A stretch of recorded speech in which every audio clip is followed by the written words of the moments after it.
Individuation is the process of becoming the most complete version of yourself. It's about understanding who you are, not just in how the world sees you, but in a deeper, more integrated way. Every person begins life by building an identity, but most of us never fully explore it. We adopt roles, follow expectations, and adapt to our surroundings, often without asking whether these choices truly reflect us. This journey is not about perfection or achieving some ideal self.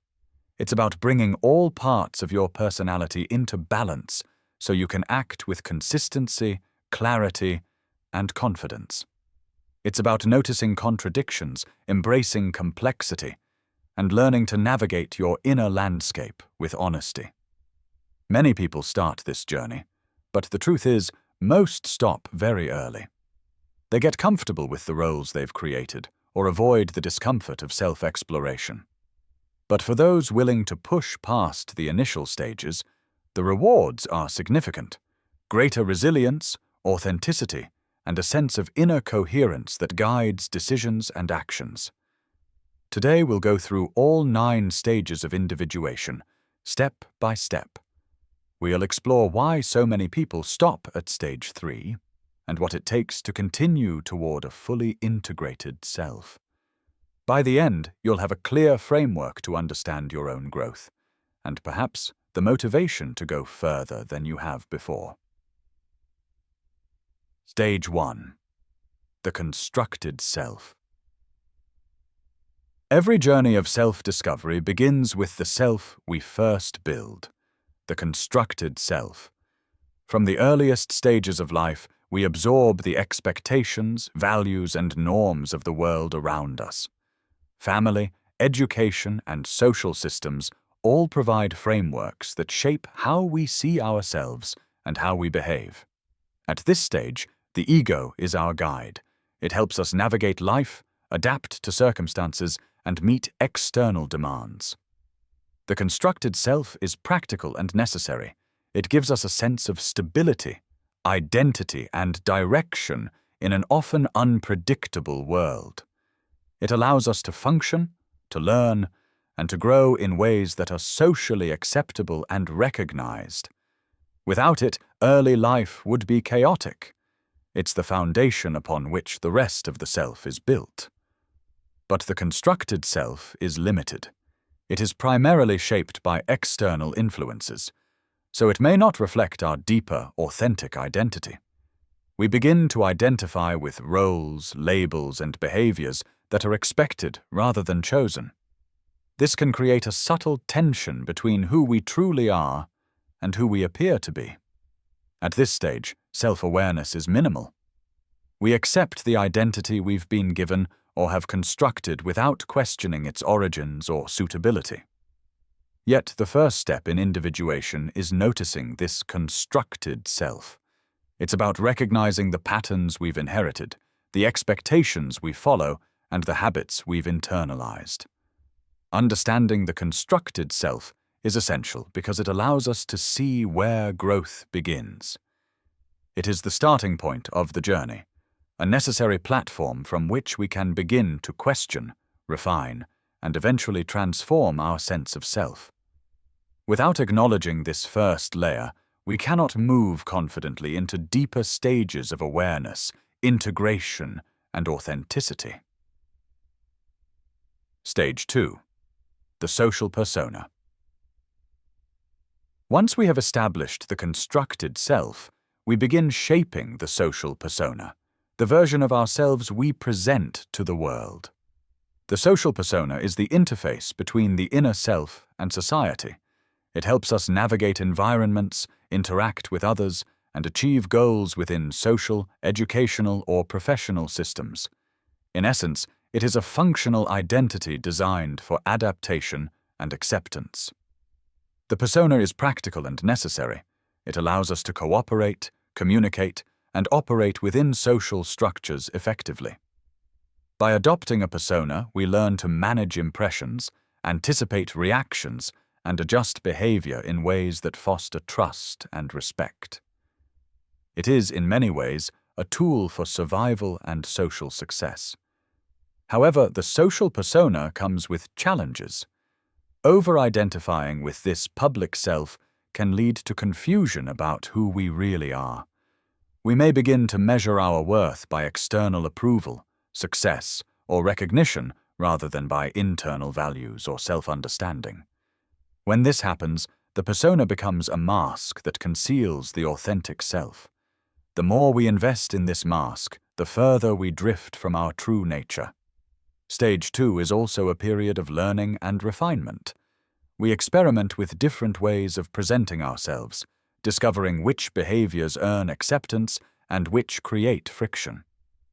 This trial and error process helps us understand social norms, develop skills, and build confidence. But the risk is that we may stop at this adaptive layer, mistaking the persona for the full self.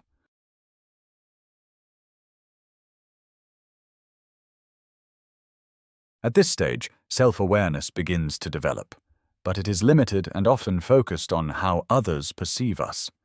We notice reactions and feedback from the environment, but less attention is paid to our inner contradictions or suppressed traits. The persona is still largely reactive. It responds to external demands rather than expressing internal truth. Recognizing the social persona is a crucial step toward deeper individuation. It allows us to distinguish between what we do to meet expectations and who we are at a core level. By understanding the persona, we set the stage for confronting limitations, acknowledging hidden aspects of the self, and ultimately integrating these parts into a coherent, authentic identity. The social persona is not something to discard. It is a valuable and necessary aspect of functioning in the world. The key is not to be trapped by it. Individuation begins when we can step back, observe the persona, and ask, is this truly me, or is this a role I've learned to play? This awareness prepares us for stage 3, where the discomfort of recognizing contradictions pushes us toward growth. Only by seeing the difference between our constructed, socially shaped selves and our deeper inner reality can we begin to move toward authenticity. Stage 3. The confrontation with limitations. By the time we reach stage 3, the cracks in the identities we've built, the constructed self and the social persona, begin to appear. We start noticing that these early versions of ourselves, while functional and adaptive, are incomplete. We may experience frustration, dissatisfaction, or even a sense of emptiness despite external success or approval. This stage is about recognizing the limitations and contradictions that have been quietly shaping our lives. The confrontation with limitations is uncomfortable by nature. We begin to notice patterns of behavior, thought, and emotion that don't fully align with our inner values. We may ask questions such as, why do I feel restless even when everything seems fine? Why do my choices sometimes conflict with my deeper instincts or desires? These questions mark the beginning of conscious self-examination, a shift from simply reacting to circumstances to actively reflecting on our own inner world. This stage often generates resistance. It is tempting to retreat to familiar patterns, to cling to the identities that feel safe and socially acceptable. The ego resists discomfort. It wants stability, predictability, and control. Yet, moving past this stage requires acknowledging that discomfort is a sign of growth. Without confronting limitations, the journey of individuation stalls, and the self remains fragmented. Confronting limitations is also about honesty. It is about seeing our own blind spots, inconsistencies, and unresolved conflicts without judgment. We recognize where we have compromised authenticity for approval, convenience, or fear of failure. At this stage, self-awareness becomes more than an observation of external behavior. It extends inward, probing deeper into our motivations, desires, and fears. Most people stop at this stage. The awareness of internal conflict can be overwhelming or even frightening. It challenges the safety of established routines and threatens the familiar sense of identity. Many choose to remain in the comfort of the known, avoiding the difficult work of self-exploration. But for those willing to move forward, this stage is transformative. It is the doorway to acknowledging the hidden self, the aspects of personality that have been ignored, denied, or suppressed. By confronting limitations head-on, we lay the groundwork for integration and authenticity. We learn that growth requires discomfort, and that true self-understanding comes only when we are willing to face our own contradictions. Stage 3 teaches a critical lesson. Stability is not the same as wholeness. The constructed self and social persona are necessary, but they are not sufficient. To progress, we must move beyond comfort, confront our limitations, and be willing to question the very identities we have relied upon. It is a challenging stage, but it is also the threshold where genuine transformation begins. Stage 4. Acknowledging the hidden self. After confronting limitations, the next step is facing the parts of ourselves that we've ignored or suppressed. This is the hidden self, the aspects of our personality that we may not like, may fear, or simply haven't paid attention to. Acknowledging these aspects is not about labeling them as good or bad. It's about seeing them clearly and honestly. At this stage, self-awareness becomes deeper. We begin to recognize patterns, habits, and tendencies that have influenced our decisions, often without our conscious knowledge.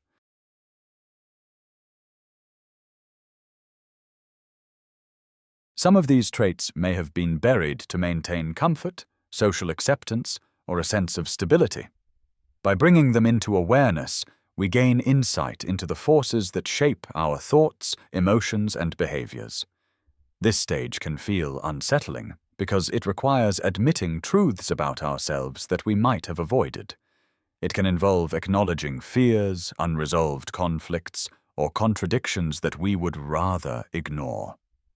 Yet it is precisely this acknowledgement that allows for real growth. Facing the hidden self opens the door to integration. Once we see these hidden parts, we can start the process of understanding and reconciling them with our conscious identity. It's a turning point.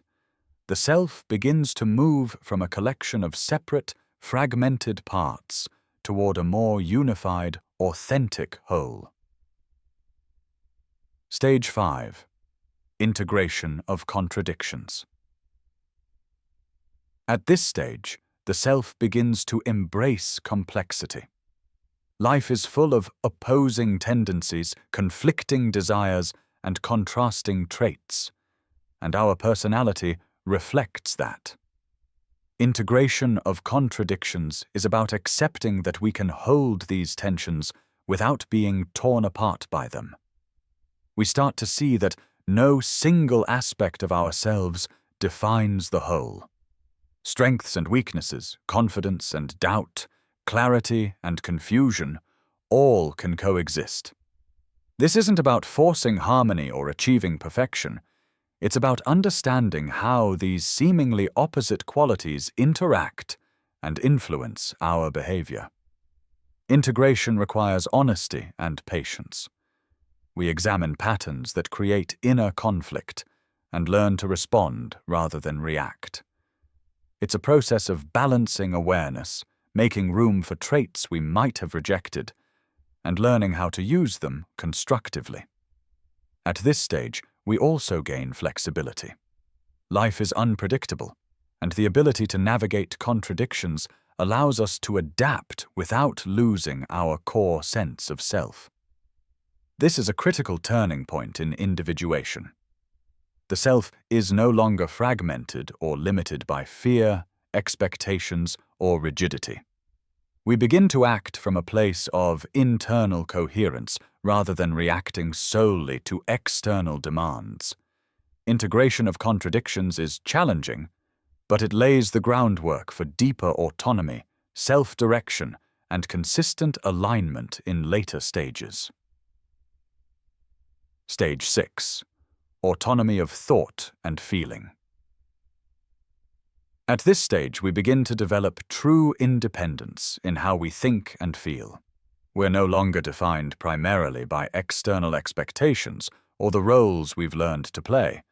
Instead, our choices, judgments, and emotional responses are guided by an internal framework, a sense of what genuinely aligns with who we are.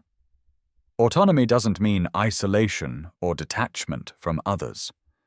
It means making decisions from a place of self-awareness, rather than habit, pressure, or fear of judgment. We start to recognize our own values and priorities, and we learn to act consistently with them. This stage also requires emotional clarity. We examine our reactions, understand why we feel a certain way, and take responsibility for our emotional life. By doing so, we gain resilience. Setbacks and challenges no longer dictate our sense of self because we have an internal anchor. The obstacle at this stage is often the tension between personal authenticity and external demands.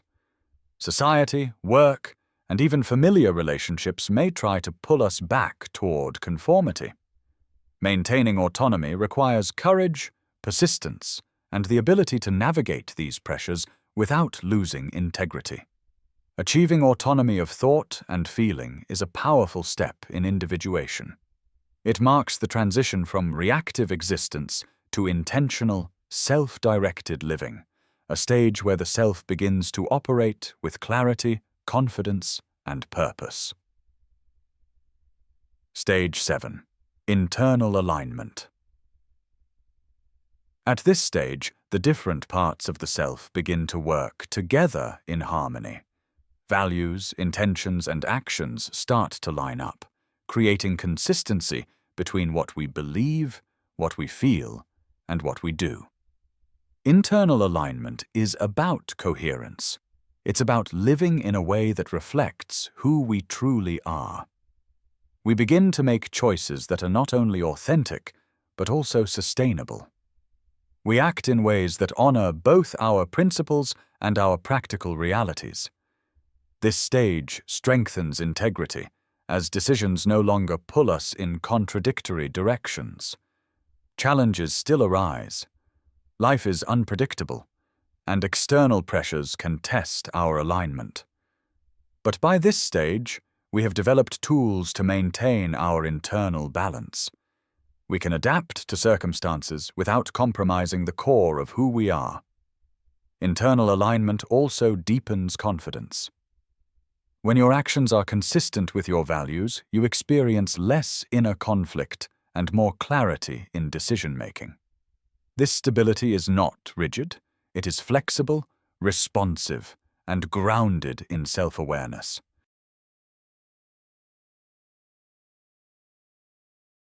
Achieving internal alignment prepares the self for purposeful action.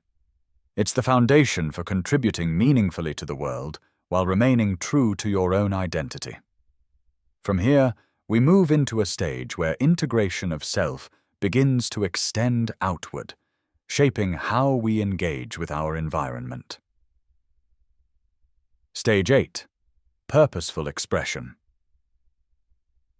At this stage, the self moves from internal integration to external application. All the awareness, insight, and alignment we've developed now find expression in how we act in the world. Purposeful expression is about using our authentic, integrated self to make a constructive impact. This doesn't mean grand gestures or public recognition. It means applying our strengths, insights, and clarity to meaningful tasks and challenges. We act intentionally, guided by our values and understanding of ourselves, rather than reacting out of habit or external expectation. At this stage, self-knowledge becomes actionable. We choose activities, projects, or approaches that reflect who we are and what we care about. Even small, consistent actions contribute to a sense of purpose and coherence. Challenges may arise, such as doubt about our influence or uncertainty about the best path forward. Yet, because internal alignment has been established, we can navigate these obstacles without losing direction or integrity. Purposeful expression is transformative. It bridges inner growth with practical action, allowing the self to engage meaningfully with the environment while remaining true to its identity. It sets the stage for the final step of individuation, where this balance and coherence become a sustained way of being. Stage 9. Psychological wholeness. The final stage of individuation is psychological wholeness. At this point, the self has achieved a sustained balance between all aspects of personality. Conscious and unconscious tendencies operate in harmony, allowing for clarity, flexibility, and resilience in the face of life's challenges. Wholeness doesn't mean perfection or a static state. It's dynamic, a continuous process of self-awareness, adjustment, and growth. The self has learned to integrate contradictions, act with integrity, and express purpose consistently. This balance allows for both stability and adaptability, providing a strong foundation for decision-making and action.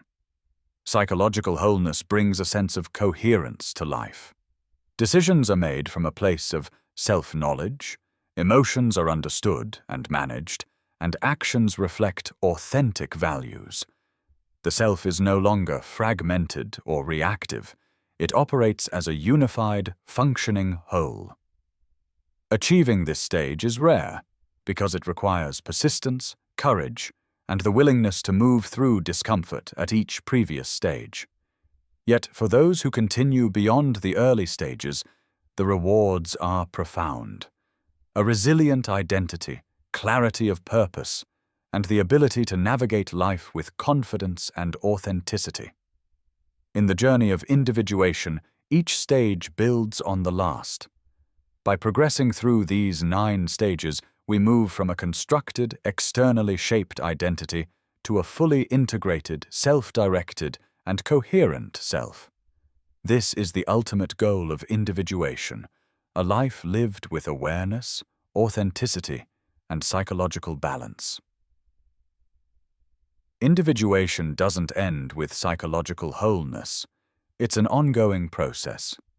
Even after reaching this stage, life continues to challenge us with new experiences, changes, and pressures.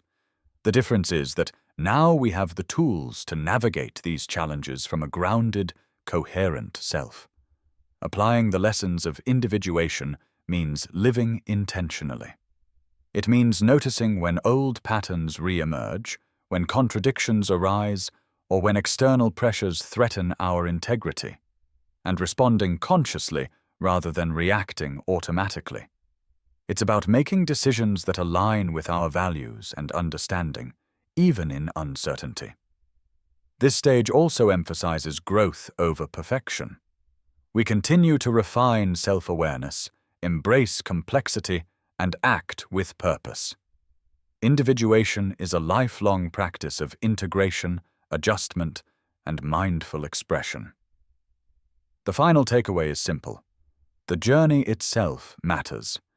Every stage, whether early or advanced, offers insights, opportunities, and lessons that strengthen the self. By remaining committed to the process, we create a life that is authentic, resilient, and meaningful, guided by a self that is coherent and adaptable. Individuation is a journey, not a destination. Many stop after the 3rd stage because self-examination is uncomfortable. Those who continue gain a stronger, more resilient, and authentic self. It takes persistence, openness, and the courage to question assumptions. The path may be challenging, but the result is a coherent, integrated identity that guides life effectively.